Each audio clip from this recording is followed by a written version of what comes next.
Good morning, everyone, and welcome to Nile TESOL 2022. This is Hala Ahmed. I'm Head of English Programs from British Council, Egypt.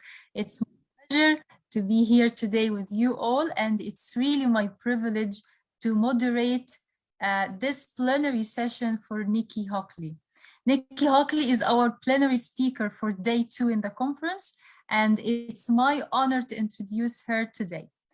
Nicky is the Director of Pedagogy of the Consultants E, and she's a teacher, a trainer, an international plenary speaker, a consultant, and she's the author of several prize-winning methodology books about technology and ELT. Nicky is going to talk today to us about the COVID-19 pandemic and how this caused the move to online. She's going to discuss with us some institutions and how they managed this transition successfully and how others struggled with that. She will also talk to us about the lessons that we can learn from this, and she will be sharing some stories from institutions around the world that highlight how to do online and blended learning well, and how not to do things. Sounds very interesting and very exciting, and I hope you find it really useful to you. Over to you, Nicky. Thank you very much for that introduction, Hala. And also, of course, I would like to start by thanking the British Council Egypt for sponsoring me for this plenary talk. It's a real honor to be back with you. I was with you several years ago, face-to-face at the Nile TESOL conference, but that was probably, I don't know, 6 or 7 years ago. So great that we can actually do this online. Isn't it all amazing? And this is something that I'm going to be talking about. So as Hala just explained, I'm going to be talking about what I'm calling the great move online, which you yourselves may have experienced firsthand.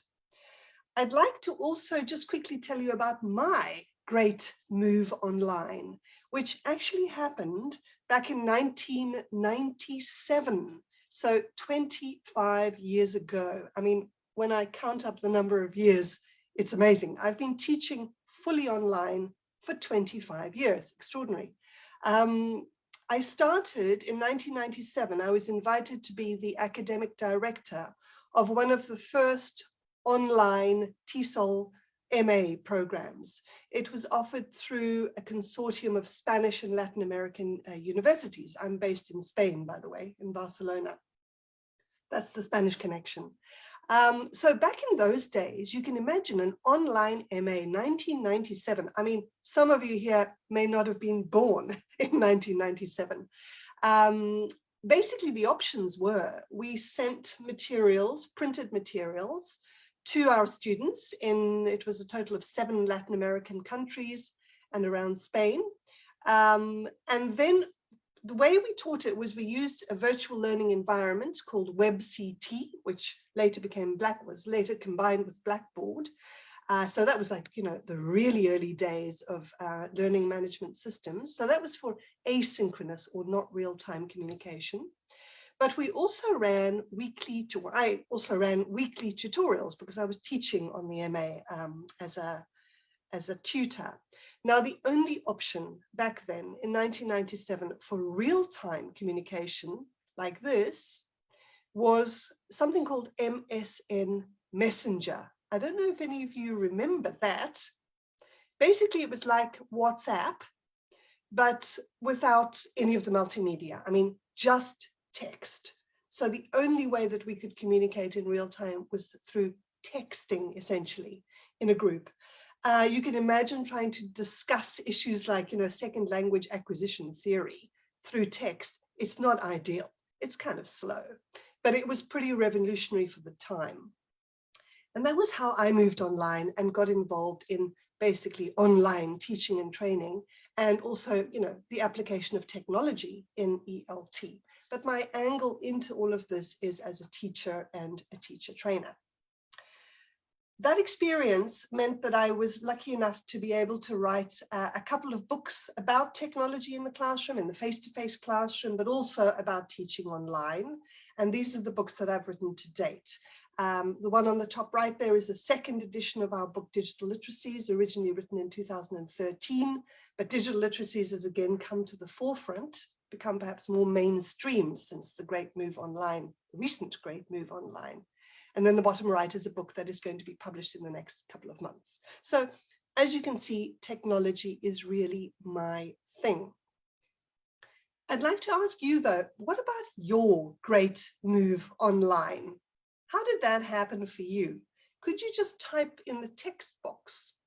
Perhaps you, like many of us around the world, had to move online because of the COVID pandemic. So that would be around March, April 2020, which is incredibly almost 2 years ago.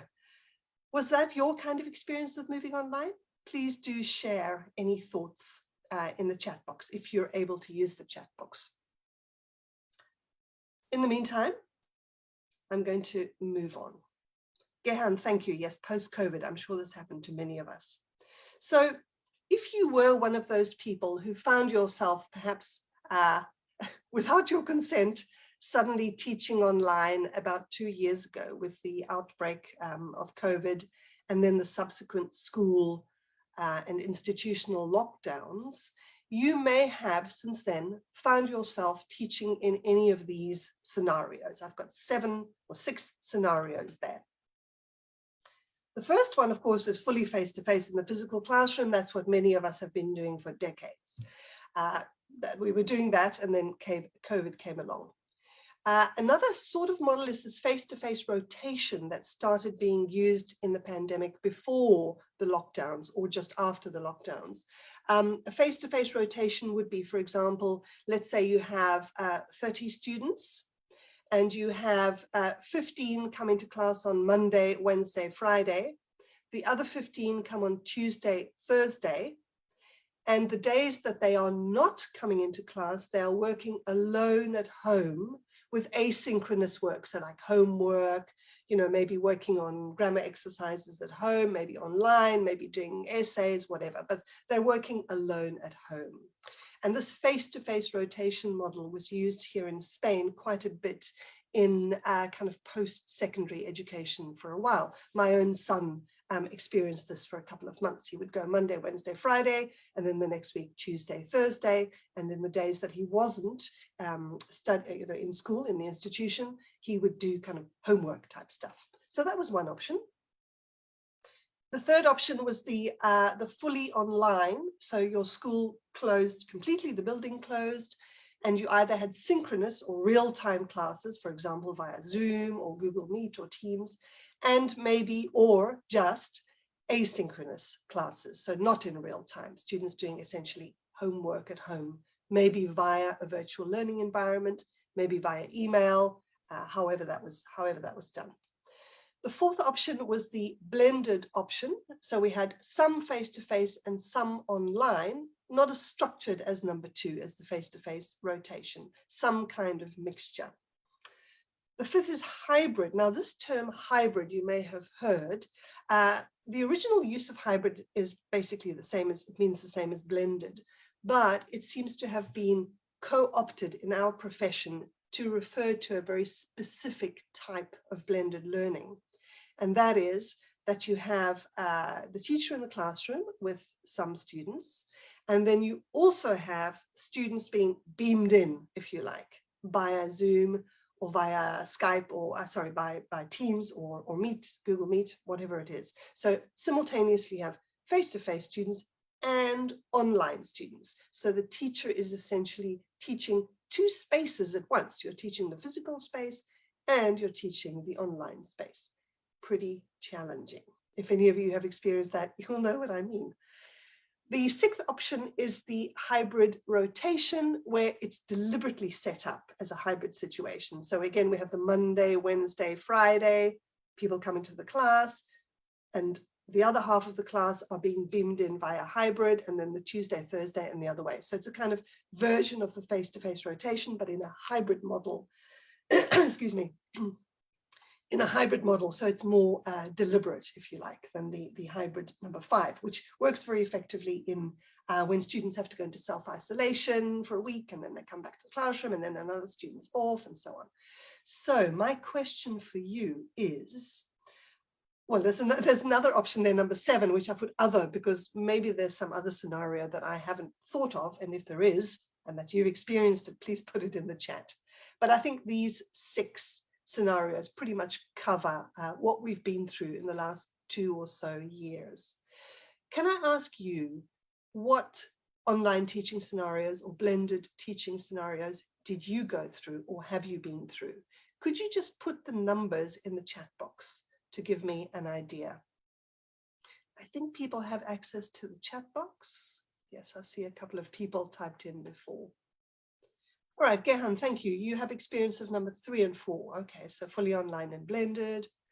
4 and 2. Okay, the face-to-face rotation, right. Okay. Sarah had 2, 3, and 4. Yes, and of course, we often moved from one to another, back and forward, depending on the situation in your country, right? Whether you're in lockdown or not. We've had 3 to 5. Okay, so some of you have experience of hybrid. Now that's interesting, because that is probably the most challenging model, and certainly all of the research into hybrid. Hybrid has been around for at least 15 years. It's not a new thing. All the research shows that this is pretty demanding. Mohammed says there he had 2 to 6, I think. Wow. All right. So basically, we have a room full of extremely experienced online teachers and teacher trainers. Fantastic.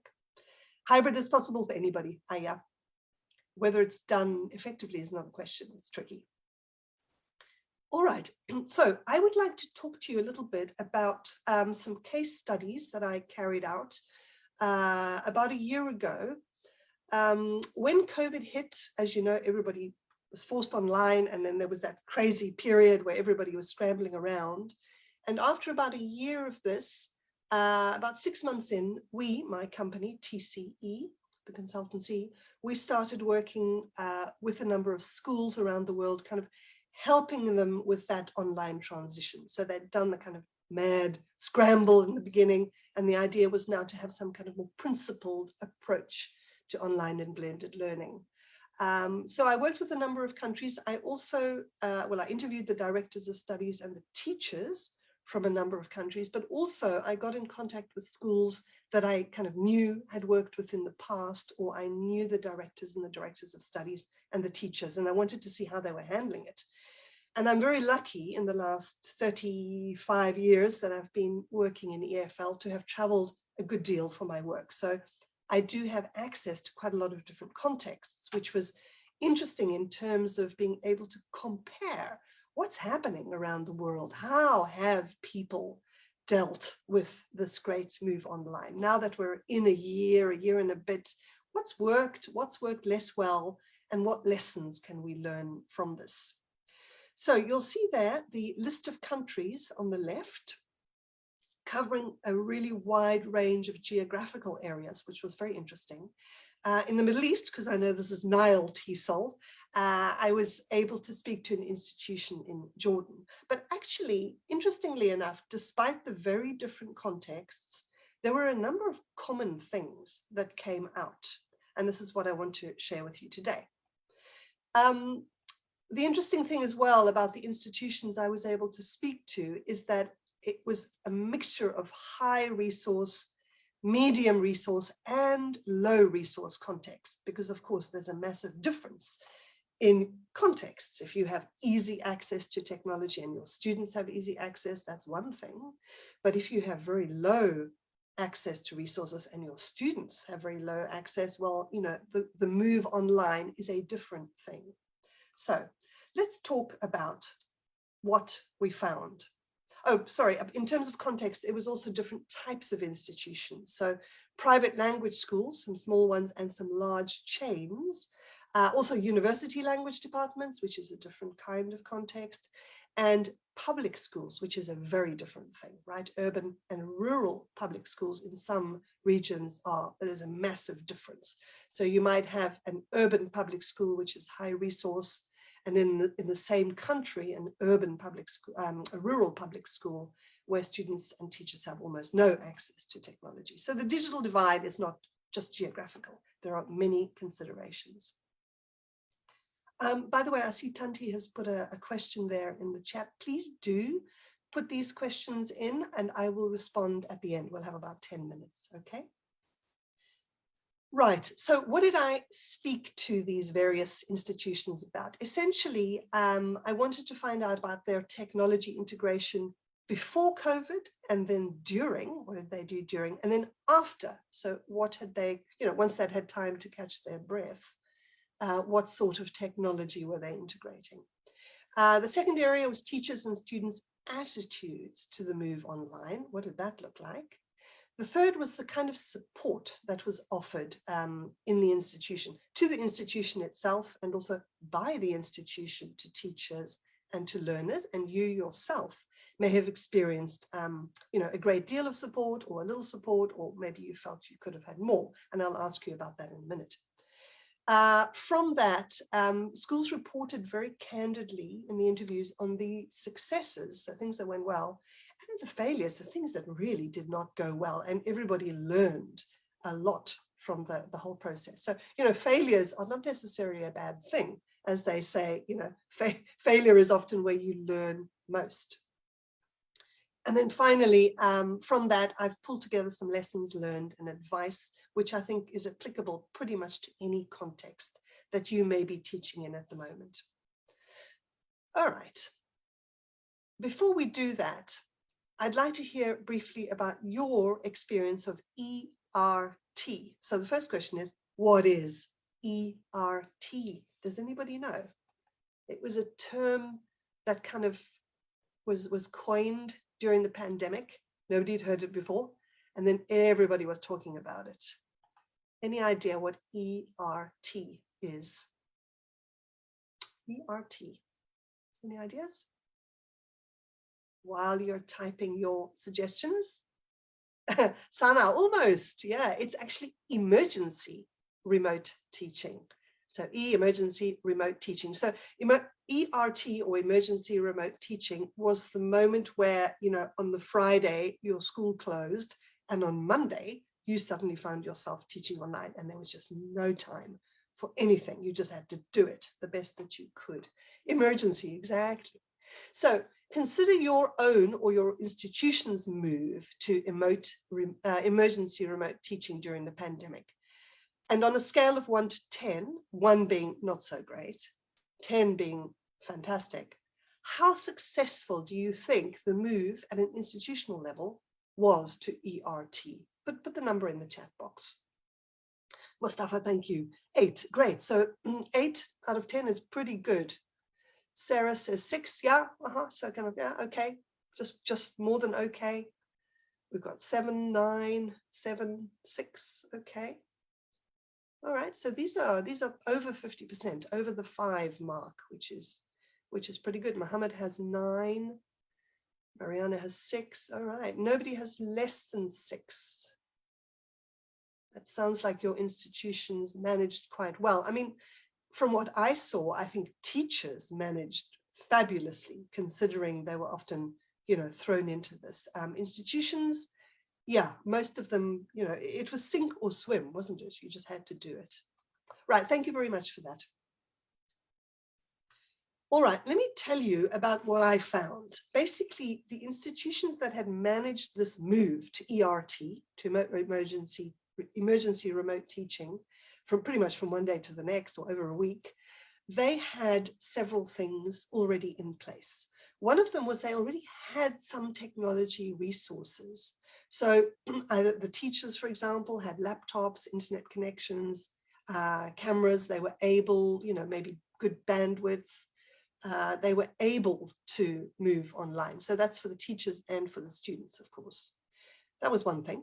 The second thing was that the teachers themselves were fairly digitally literate already. I mean, they could use a computer. When they had to use something like Zoom, maybe they had never used it before, but they managed. And also the teachers were fairly well trained in terms of, they were able to transfer the pedagogy of the face-to-face classroom to the online environment fairly well. So if you were teaching, let's say, young learners face-to-face, and maybe you always started your face-to-face class with a song, well, then you did that online, and you had your students stand up and do the movements for the song and so on, and you were able to transfer those skills as a well-trained teachers. The third thing which was interesting was that there was robust or strong institutional continuous professional development in place.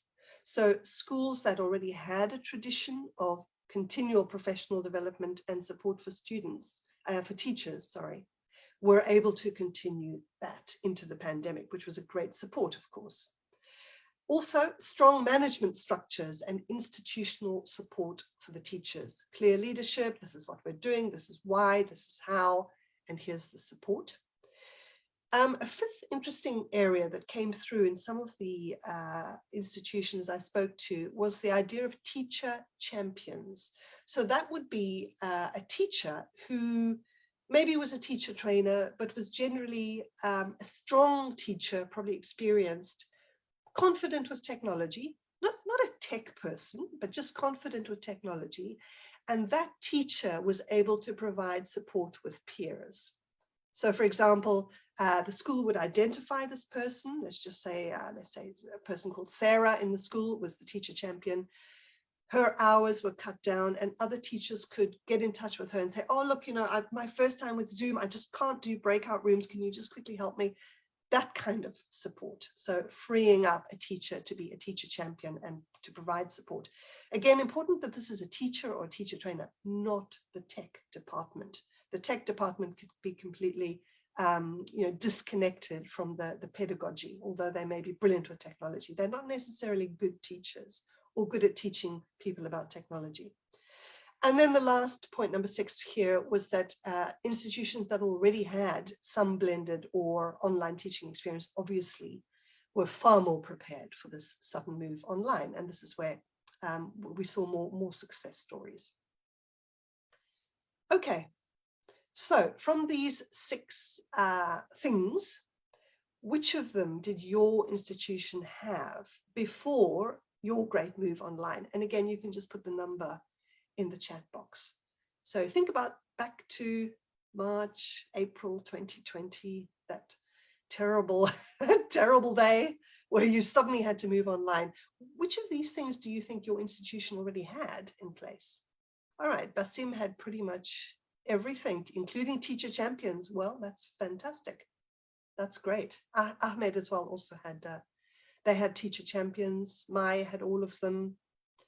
Ibrahim, they just had teacher champions. Yeah, I mean, an important piece. And Ismail had all of them. Dina had the first 3. Mustafa had all. Okay, great. So it sounds like, again, your institutions were pretty well prepared. That's great. Good. You may have even enjoyed the move online in that case. Thank you. Teacher champions is the teacher who is there, the kind of star teacher, who is there to provide additional support and kind of lead the other teachers.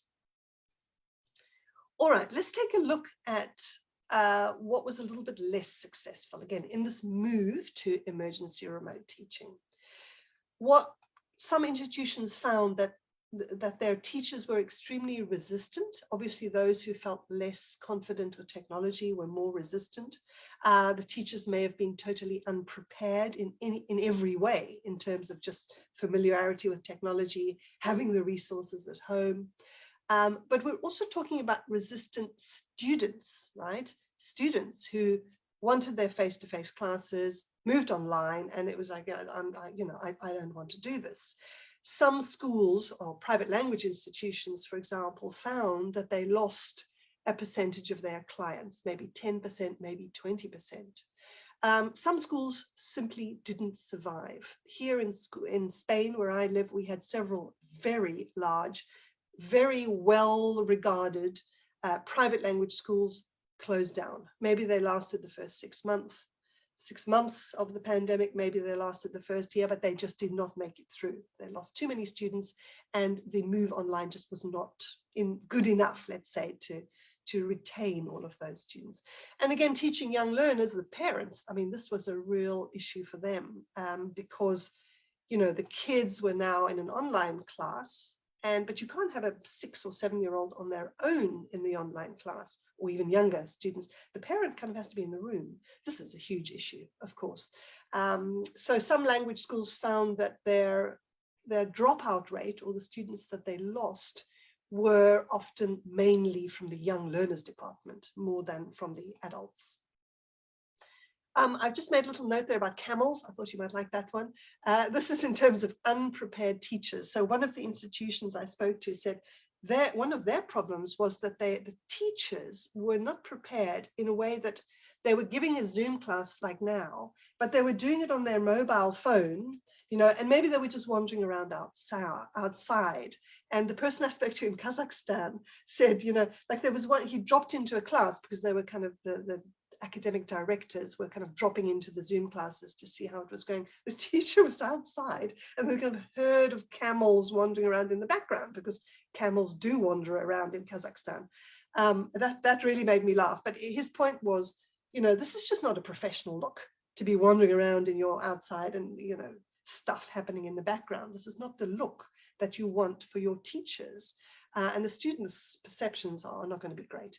The other examples that I heard were, for example, the teacher giving their Zoom lesson like now, but behind is the unmade bed and the, you know, the smalls being another word for underwear, you know, the underwear hanging out to dry. Again, it's a very unprofessional look. Another example is a teacher told me about how a student of his kept arriving for the Zoom class in his bathrobe, in his dressing gown. So again, these kinds of, you know, things that you think, really, this did happen. And, you know, perhaps we all had to learn that it was not okay to have your underwear behind you drying while you were giving a Zoom class. I don't know whether you yourselves, giving live sessions like this one, found that your students were in strange places. If you did, please share any of those strange places in the chat box. I've had people saying that they had students in the bathroom, driving. That was a very common one. Students driving while you're giving the class. I wonder if you had that experience. A birdcage room, okay. Yeah, it was funny the first time, but then, you know, as the teacher, it was not so funny the second time, right? It's just a matter of professionality. Yeah. So that was one of the issues, but of course that's pretty easy to solve, right? You just come up with a range of, you know, guidelines for your students and guidelines for your teachers, and that's solved. Parents shouting in the background, right? Sarah, that's a little bit more difficult to deal with, isn't it? I guess students just putting their mics on mute, but not ideal. Okay, the second point here is this whole digital exclusion and inequality that I referred to earlier, and the lack of connectivity. So, for example, one of our case studies is from South Africa, and actually we at TCE happen to be doing a huge project with schools in South Africa. So I had access to a lot of rural and urban schools, and South Africa is a country where there can be a big divide between some urban schools and some rural schools in terms of access to technology. I'm sure that might be the same in some of your countries. So, for example, the other issue with South Africa is that mobile data, is the most expensive on the African continent. It's extremely expensive. So what they found was in one school that the parents, I mean, those that had a car, were driving to the school playing field, parking on the playing field with the kid when they could, or coming in the morning, and then downloading in the work that was on the learning management system, on the LMS for the students, downloading it from the car onto a phone or onto a tablet or onto a laptop, and then driving home again, and then the students would be working with the materials from home because of this connectivity and also the cost of data in South Africa. Okay. Another kind of issue we came across was schools focusing on just the technology. So, you know, the laptop, the camera, the Zoom platform, imagining that was the solution. You know, as long as we have the technology, everything's going to be fine. It's not really the case. You do need to also have your teachers trained in effective online class delivery, as well as, asynchronous plus synchronous task design, etc., etc. It's not all about the technology. So that was an issue that we saw where particularly one institution basically just said to their teachers, go online. Have you got a connection? Have you got a laptop? You haven't? Well, here's a laptop. Get on with it. It's just no. The last point here, psychological toll on teachers and students. I mean, there was a huge toll. I don't need to tell you this. It's in the news, the whole psychological long-term effects of the pandemic enduring on mental health, and of course on teachers dealing with this massively stressful situation of moving online, sometimes with no support or very little support. And also for the students, you're saying there, well, Sarah, I think, said that the parents shouting in the background, it's like, this is difficult to deal with. And of course, this happened to all of us, the psychological toll, but when there was absolutely no support offered, it was worse. Okay. Let's move, though, on to some of the examples of success, because there was an immense learning curve in institutions and for us personally as teachers, and a lot of good things were learned, I think. If we look at the first one here, this is one school I spoke to, a large language school with chains all throughout the country. They implemented what they called the flying squad, which I love the word. The idea is that they offered immediate teacher support. So they had a pool of trainers and teachers called the Flying Squad, and they were available. They had a WhatsApp group, and they were all the Flying Squad WhatsApp group, and all the teachers were in the group. And then when a teacher was teaching, if there was any issue at all, whatever it was, they could just pick up their phone, tap into the Flying Squad and say, help, and put the link to their Zoom room in, and then somebody from the Flying Squad would kind of fly in to the Zoom room and see what's happening. Is it a tech issue? Can I help? And help sort it out. So that idea of, I can't set up my lesson, it's not working, whatever, there was somebody always there to help. And in this particular school, again, a large school with many teachers, it was extremely effective. And of course, there's that learning curve, right? The teachers got called on the Flying Squad less and less as they became more and more confident. So that's a lovely idea, I think, that you can easily take and move forward if your school is considering continuing with online and blended learning. The second point there is this daily community support drop-in Zoom session. So, every day from, let's say, whenever teaching finished, so from 5 p.m. to 6 p.m., whoever it was, the teacher trainer or the academic director, or even, somebody with a psychology background on the staff would be there, and then you could drop in. How did it go? Get some support, get some advice. This is what I did. Should I have done that? What advice have you got for tomorrow? This sort of, again, daily support was really important. On top of that, offering one-to-one counseling sessions for teachers, as in like real counseling with, real counselors. And this was offered again in a school. Teachers could decide if they wanted it maybe once a week or so, and the school would cover the cost. Obviously, all done online. Another interesting thing that worked extremely well in institutions was this idea of a COP, which is a community of practice. So communities of practice for the teachers in WhatsApp, or I put Zalo here, or Zalo, not sure how it's pronounced. That's the equivalent to WhatsApp, and it's used in Vietnam, for example. So it doesn't have to be WhatsApp. It could be Telegram. It could be, whatever the most popular instant messaging, app or group messaging app is in your country. The idea is, again, you're connecting teachers, and they can compare experiences, get support, and so on in an ongoing fashion. And then the last point here, the clear rules for teachers and students is interesting because, one of the things that we heard working with schools, during all of this transition period is that for live classes like this, teachers often complain of what they call the black box syndrome. And the black box syndrome is that the students just don't put on their cameras. So there's you, like me talking now, and there's no students. I mean, this is different. This is a plenary conference talk, so I don't expect to see you on camera. But if I'm teaching you my class, I do expect to see you on camera. Being on camera makes a huge difference to group dynamics, to, gelling the group, rapport, all of those things. So what some schools did very effectively was to have either rules or guidelines, called them different things, for the teachers and for the parents and for the students. And for the students, it was, okay, you need to have your cameras on. Then, of course, there are strategies. I won't go into this now, but strategies for, getting students used to putting their cameras on through task design.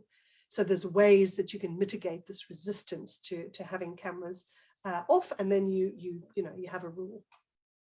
I remember one lovely anecdote from one of the teachers I spoke to. He said, for example, his young learners class, right, teens class, they were really reluctant to put their cameras on. So it was, the guidelines were there. The guidelines had been shared with the parents by the school and so on. And the rule was, if your camera's not on, then, I'm going to ring your parents, basically. So there was this one kid who his camera kept breaking, right? So the teacher said, that's no problem. Absolutely fine.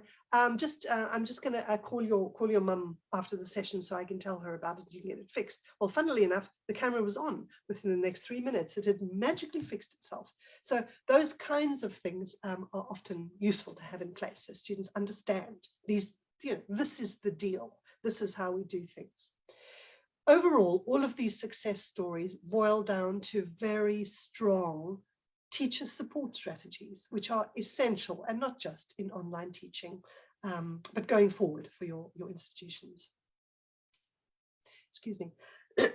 So very quickly from you, what about your institution? What challenges did your institution face in this move to ERT, emergency remote teaching, and what worked well in your institution's move to emergency remote teaching? Do you have any example of successful strategies? I've shared things like the flying squad, the one-to-one counseling sessions, having guidelines in place. Is there anything that your institution used that worked well? Or did you face any particular challenges? Please feel free to put that in the chat box. Yeah, so Tarek, thank you. Yes, infrastructure and networks, absolutely. Yes, connectivity can be a massive issue. Yeah, absolutely. And I'll come to some advice on that in a minute, actually. Please feel free to add more of your own experiences there. Okay, Tanti is saying, yeah, fixed mindset from the teachers. Yes, this kind of teacher resistance, which is difficult. Yeah. Networks, interesting. That seems to be a major issue for many of you. All right, so from all of these case studies and all of these conversations with institutions around the world, there are several lessons, I think, that can be learned and pulled together. So from all of the data that I gathered, I was able to divide these lessons, if you like, into 4 areas. So the 4 areas are lessons in technology, so we'll talk about networks in a minute, teachers, institutional strategies, and then leadership. Mustafa had the flying bus. Oh, isn't that wonderful? The flying bus, where a group of teacher trainers go to the schools to help the teachers. That's after lockdown. What a brilliant idea. Flying bus, love it. Thank you. All right, large numbers of students, another challenge, sure. But I guess that's face-to-face and online, right, Mohammed? Always a challenge. All right, let's look at some of these lessons learned. And these are things I think that you can apply to yourself as an individual teacher, but also if you're an academic director or a director of studies, or you're in school management, these are things to think about applying at a kind of institutional level, because, this is all based on experience, basically. Okay, the first thing is to invest in quality technology. So these are direct quotes from the teachers and academic directors and people that I spoke to in the case studies. And here, I think it was a director said, use the best technology that you can. Cheap doesn't last. And their school found that this is one of the issues that they had. They invested in, for hybrid lessons, cameras. That you need to have the camera in the classroom that's facing the students, right? Not just a camera on the teacher. And they had used kind of middle range cameras with a narrow angle with external microphones. And the students online, at the end of the day, they couldn't really see. They could kind of see the class, but they couldn't see who was who. They couldn't see who was speaking in the classroom. They couldn't hear well. So the school had to get rid of that and then reinvest in a slightly more well, a little bit more high-end camera that had an open angle so that you just put it in one place. And the online students could see everybody in the physical classroom very clearly, and they could also hear because this camera has a good quality integrated microphone. So, you know, the school had to waste money, find it didn't work, and then, you know, reinvest in equipment. Invest in technologies that will work for in-person and online teaching scenarios going forward. So one school, this is one of the comments, we wasted so much money on technology before, like before the pandemic, but the IWBs, the interactive whiteboards, were useless for emergency teaching. Emergency remote teaching. Yeah, so IWBs are a hugely expensive piece of equipment. They're great in the physical classroom, not so great online. They're more difficult, you know, if you're moving to a fully online model. So, you know, invest wisely, basically, going forward. Think about the face-to-face and online and blended scenarios that we're going to have in the future. I think, you know, I think we can all agree that online and blended learning is here to stay. This is not just something that's going to go away and never come back. The third point was this: choose contextually appropriate technology. And related to that, pilot any new technology or approach. Don't believe what the tech vendors say. So if somebody comes into your school with some kind of technology solution, be very suspicious. It's never about the technology. Related to this is using contextually appropriate technology. I noticed that many of you mentioned in the chat earlier that networks and connections were a problem. And this is something that we've found on this huge project that we're doing with schools in South Africa, for example, at the moment. You know, Zoom's great, this works really well, but can all of your students access it? Do they have good enough networks? Do they have good enough connections? Do they have enough data? So what we're doing, in fact, in South Africa is we're piloting an approach to teaching through WhatsApp only, and we're not using video. It's WhatsApp text and WhatsApp voice notes, so audio in real time. So it would be like me doing this session with you, but in WhatsApp and in real time. This is an appropriate technology for the context because South Africa, I mean, the entire country runs on WhatsApp, it seems to me, whereas access to Zoom is very difficult in some areas. Okay, another lesson learned, this idea of having technology champions or teacher champions. So identify the technology champions who are good teachers, first and foremost. I talked about that before. You don't want the IT person running the show. You want a good teacher. And again, online is here to stay. So take advantage of that. One school, no, actually several schools have mentioned to me that their move online has increased the number of clients that they have because they can now reach learners in areas where they you know, people who couldn't get to the physical school before. So this is certainly for, you know, private language schools. Some schools have actually grown during the pandemic because they offered good online classes. I think online is most definitely here to stay. I mean, I've been working in online for 25 years and I've seen a massive, massive shift in these last few years. The online and blended options, you know, people now expect them. It can be done. We have the kind of technology in place that makes it pretty easy compared to back in the day when I used MSN Messenger. I mean, this is just a breeze. It's so easy compared to how it used to be. So, you know, forward-thinking schools or forward-thinking institutions realize that they need to be offering online or face-to-face, of course. Yeah, sure, let's do face-to-face, you know, when we can, but also online and blended options as much as possible.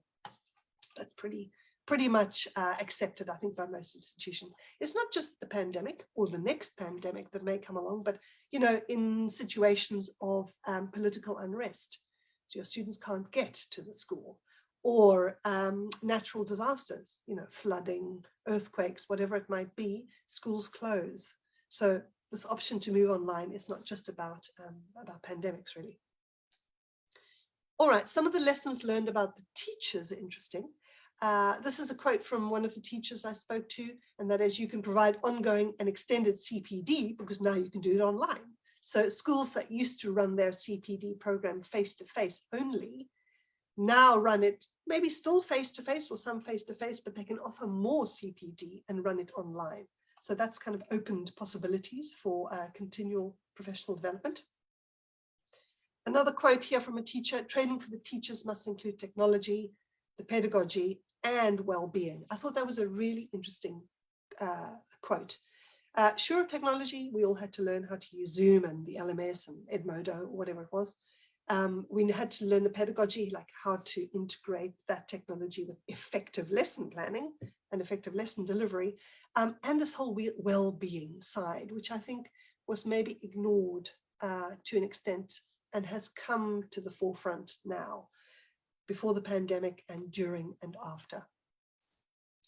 Invest in developing your teachers' digital literacies. I mean, yeah, as I said at the beginning, my co-authors Mark Pegram and Gavin Dudney and I wrote a book back in 2013 about digital literacies and how important they are.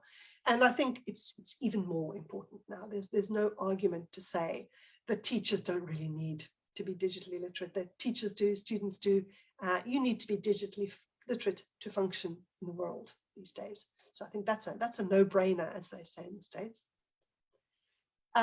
Create an online community of practice as a support network for your teachers. That's pretty easy to do. You do it in WhatsApp or whatever group messaging platform is popular in your country, most popular.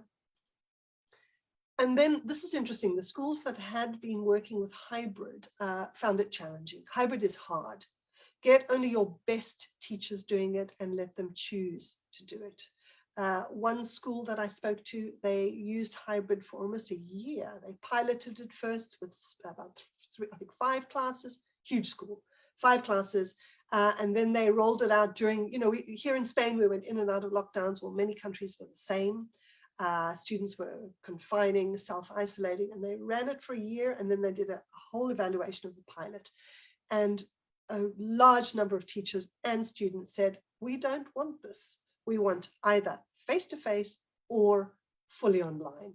The teachers found hybrid extremely, extremely stressful. So the school decided now what they do is they just have hybrid for a couple of classes, and the teachers who are happy doing it, because it is hard work. Those of you who did hybrid, let us know if you agree. But all the research certainly points to hybrid being challenged. Mariana, CPD, continual professional development.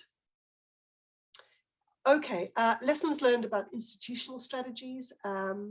Schools have started reviewing their hiring practices. So, to include a minimal level of tech savviness for new teachers, because the whole online blended scenario is basically here to stay. Adapting face-to-face materials for online blended delivery. We've been doing a lot of work with schools in this area. A lot of materials need to be adapted so that they work equally well face-to-face and online. There are obviously some differences between teaching face-to-face and online. Getting professional help. Some schools, have got experts coming in, external experts or consultants, to help out, because they're a little bit lost. What should we invest in? How do I train my teachers for hybrid? I've never done it before. We're working with a school in Peru at the moment, actually, we just started. And they, going forward, post-pandemic, they're offering face-to-face classes, fully online, and some hybrid. So these are schools that are looking forward to, this is what we're going to be offering our clients from now on. Provide the budget for essential hardware, obviously, of course, for online teaching. So, supporting students with the equipment that they might need at home, for example, a decent camera, or paying for Wi-Fi connections for your teachers so that, the experience of the students is good. And developing an in-house CPD or continual professional development program. So attending the continual professional development needs to be part of your teachers' contracts. And then finally, this was an interesting thing to find, that schools are exploring some real change going forward. They've said, well, we've been through this. Wow, it's been amazing, really difficult, really challenging, amazing. We've learned some interesting stuff. And this was one school saying, we're considering going paperless. We don't need all of those photocopies. We did it during the pandemic. We've done it. So we can go paperless. So some real changes there in kind of school policy, which I thought, wow, taking those lessons learned and taking them forward. Interesting. Okay, so we also have some lessons learned about leadership, and that is this idea of democratizing decision-making, so involving all of your stakeholders in the decision-making around the technology adaptation and implementation. Hybrid is a good example here. Rather than the school, the director, of a school or an institution or a university saying, okay, everybody, all of you, 100 teachers, you're doing hybrid. No, let's do a pilot, let's explore it, let's get feedback, let's see what the teachers think. Because if you don't have the teachers on board, it's not going to work. So that kind of decision making needs to be implemented when you're integrating new technology initiatives. Having clear communication strategies. This is a nice quote from a director. Keep communicating new initiatives to your staff. Don't hide your vision and then expect your teachers to go along with it, because they haven't been involved at any point. And then the second quote there, communicate the advantages of online and blended learning to teachers and to clients. So you need to be able to sell this new approach to your clients as well, so they can see the advantages. And here, developing clear processes. For example, having mitigation plans. So how are you going to deal with teacher resistance to technology? Some of you mentioned in the beginning that teacher resistance, or I think somebody used the term fixed mindset. That's been an issue for you in your institution. So, how do you address it? You need a plan. And then finally, create the right support team. So your team should include technological and pedagogical and communication skills for moving online. What you don't want is only the IT department. As I say, you probably see I've had some experiences in the past with IT departments. They're great at the technology, they're not so great at the pedagogy. So you need to make sure you have that balance within your teams. All right, so what about your experience? I mean, what lessons has your institution learned, or what have you learned personally as a teacher that you can now take forward into your teaching? I mean, I know we're not post-COVID yet, and maybe we won't be for a couple more years, but we certainly have learned things that we can take forward. Tell me in the chat box, what do you think you've learned from this great move online? One thing, for example, I've heard from teachers anecdotally is they say that in like a live online session like this in Zoom, when they use breakout rooms, they find that students who are often very reluctant to contribute in a face-to-face class participate so much more when they're in breakout rooms, maybe just with one or two other people doing small group work. I've heard this from many teachers, that the shy students or the reluctant students seem to like online. They seem to contribute more. I don't know whether that's been your experience as well. Okay, thank you for your contributions there. Sarah says the importance of the role of teachers in schools. Yeah, and Maha says important to work with each other online. Yeah, digital literacy says May. Mustafa says collaboration, sure. Yeah, and Mohammed, yeah, now many teachers use such apps creatively. Yeah, absolutely, Mohammed. I've noticed that teachers are certainly less scared about technology. I mean, I've been doing training in, integrating technology into teaching for about 25 years.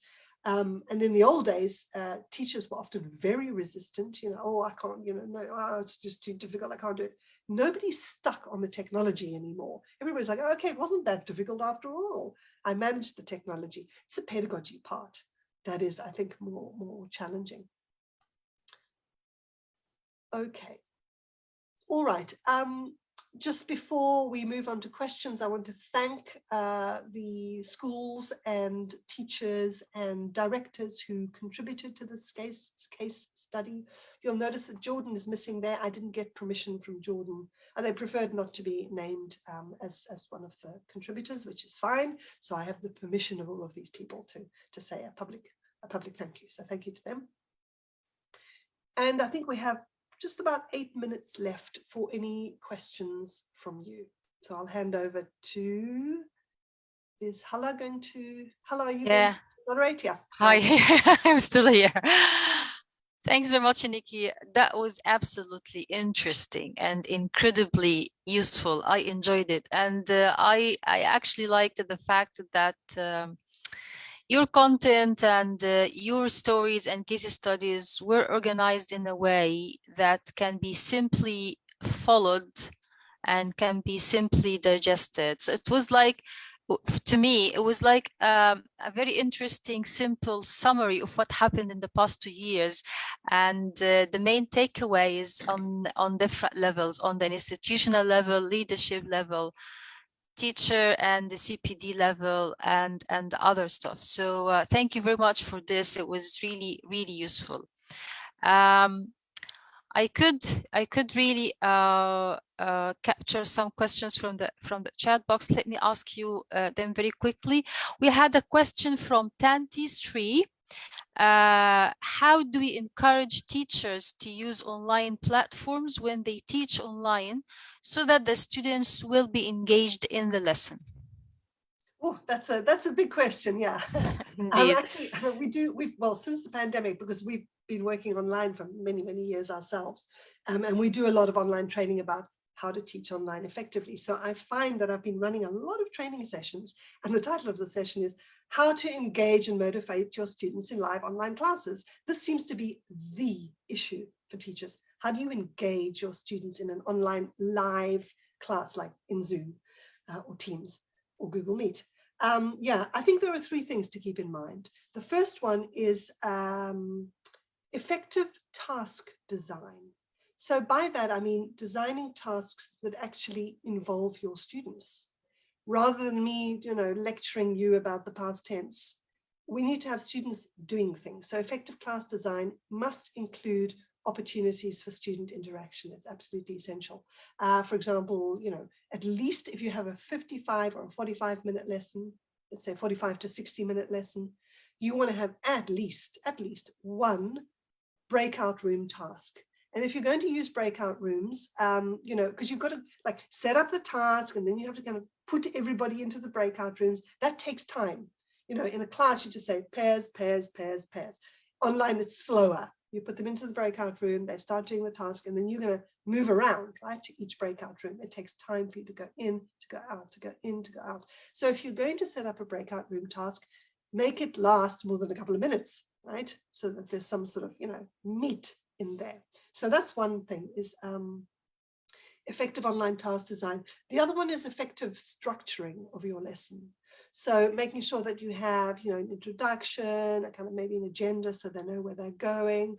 You have your meat section, the bit where you do the teaching and they do the practice and in the breakout rooms. And then you have some kind of closing activity. So you kind of top and tail your online class like you would a face-to-face class. A warmer and a closing activity is something I always try to engage.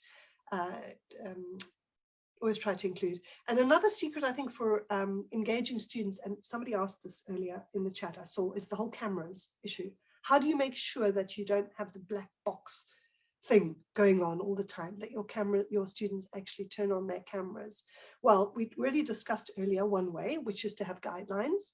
I've come across some schools and some teachers who make your attendance is compulsory, right? In your face-to-face class and in your online class. So part of attendance is that you have your camera on. That's part of the guidelines. Another one is that attendance and having your camera on is part of the mark, the grade, the score that they get for their work. So I don't know, whatever it is, 10%. If you came to all of the classes or 80% of the classes with your camera on, then you get that 10% towards your final grade. So that's one approach that schools have taken. And another one, which is one I like, is you kind of train your students to have cameras on. And by that, I mean through task design. So let's imagine we're in a classroom here. There's me as the teacher, there's Hala, who's my star student, who's the only one who's got her camera on, and we have another 10 people who, where are they? They're just the black boxes. So what I say is, okay, everybody, let's do a little quick activity. I'm going to say some statements, and you need to say whether you agree, or you disagree, or you're not sure. Okay, so then I say statement number 1. I don't know. Oranges are the best fruit in the world. I'm just inventing this off the top of my head. And so Hala, my star student, she either agrees, Hala, go ahead, or maybe she disagrees, or maybe she's not sure. But everybody has now got to put their camera on to be able to, right? So I do a little activity. Maybe I have 10 statements prepared. We all have our cameras on. We're all, students all doing this and this. And then we can turn the cameras off again. And then maybe I put them in breakout rooms. Maybe we do some other stuff. So integrating some kind of very simple task several times in a session where you need to have the camera to do the task. That's one way to get students used to it. The other way is, of course, to make sure that you start with the breakout room cameras. So when they're in breakout rooms, they have the cameras on, and that can also slowly get students used to it. I do understand that there might be cultural reasons for this in the Middle East, that students don't want to have cameras on, and that's a whole another issue that you would need to negotiate, perhaps only in breakout rooms. That of course, you're far more aware of that than I am. I see Rania has popped on. That might be because I'm running out of time. Rania, you're on mute, I think. Okay. Thank you very much, Nikki. I just want to say thank you on behalf of Nile TESOL, the American University in Cairo, from us all. And thank you, British Council, for giving us this wonderful opportunity and allowing us to host Nikki, even if it's just only for 1 hour. But it was an excellent, brilliant presentation as always. Thank you very, very much, Nikki. And hope to see you in Cairo face to face, maybe next time. Oh, I would love that, Rania. Now, I'm going to hold you to that. Definitely. If I may take a minute just to make a few announcements. Okay, could I just quickly say thank you very much to everybody? Yes, thank you to the British Council, Egypt, for sponsoring, and thank you so much to Nile TESOL as well, and for Hala's wonderful moderation. And thank you, of course, to the participants and for being so participative in the chat box, like the perfect class. Thank you, everybody. It's a Thanks, pleasure. Nikki. Thank Thanks, you very everybody. much. Thank you, Hala. Thank you, Nikki. You're very welcome. Thank you. Bye-bye. To all attendees, I just want to remind you that at this point in time, this room will be closed. We will be back at 4 p.m. for our second plenary for the day. So I would like to ask you, please kindly to leave this room. You have a choice between 4 other concurrent sessions to attend. Please make your choice, follow the schedule. You can go to the Orchid room, or to the Daffodil room, or to Jasmine room, or Tulip. Kindly keep an eye on the schedule, and we hope you have enjoyed this session and enjoy the rest of the day. Thank you very much, and goodbye for now in this room.